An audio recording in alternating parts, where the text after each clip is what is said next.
জঙ্গিদের কায়দা নকল করে মুখে সাদা কাপড় লাগিয়ে গতকাল রাতে দুর্গাপুরের ডিভিসি মোড়ে তৃণমূলের গুন্ডারা পাথর দিয়ে বিজেপি কার্যকর্তাদের নিয়ে আসা একটি বাসের এলোপাথারি হামলা চালায়, যার জন্য ৩০ জন বিজেপি কার্যকর্তা গভীরভাবে আহত হয়েছেন। তারা সকলেই উত্তরপ্রদেশের মুখ্যমন্ত্রী যোগী আদিত্যনাথের সভা থেকে ফিরছিলেন।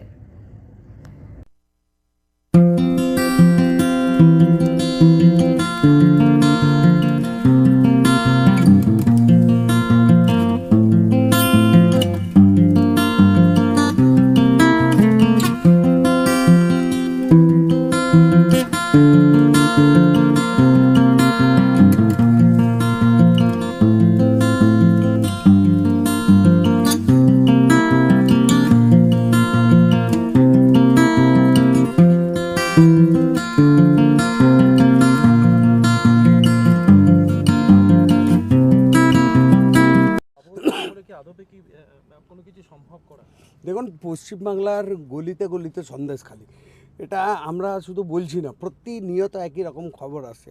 বর্ধমান, খাগড়াগড় আমরা দেখলাম, আমরা বীরভূমে দেখলাম বোম বিস্ফোট হতে, আমরা পুরো এলাকা মানে পুরো পশ্চিমবাংলা দেখলাম যে বোমের স্তূপের ওপর দাঁড়িয়েছে। মানে পশ্চিমবঙ্গ আজকে পুরোপুরি দ্বিতীয় কাশ্মীরের রূপ নিয়ে ফেলেছে। সুতরাং এখানে সন্ত্রাসবাদীদের আস্তাগড়ের পরিণত হয়েছে এবং তার নিদর্শন, চরমতম নিদর্শন হচ্ছে এই বাস ভাঙচুর করা। তার মানে এই পশ্চিমবঙ্গকে, শান্ত পশ্চিমবঙ্গ, স্বামী বিবেকানন্দ বিদ্যাসাগরের পশ্চিমবঙ্গকে আজকে তৃণমূলী জিহাদিদের, উন্মাদীদের পশ্চিমবঙ্গতে রূপায়িত করেছে। তাও আমরা জানি পশ্চিমবঙ্গের মানুষ এখানে নেতাজি সুভাষচন্দ্রের আদর্শ বিশ্বাসী, এখানে স্যার আশুতোষ মুখার্জির আদর্শ বিশ্বাসী, এখানে ডাক্তার শ্যামাপ্রসাদ মুখার্জির আদর্শ বিশ্বাসী লোকজন আছেন যারা বাঘের মতো লড়াই করবেন। সন্দেশখালীর মহিলারা উত্তর দিয়েছেন, প্রত্যেকটা পাড়ায় পাড়ায় ঘুরে সন্দেশখালীর মহিলারা বলছেন যে কীভাবে নির্যাতন হয়েছে তাদের উপর।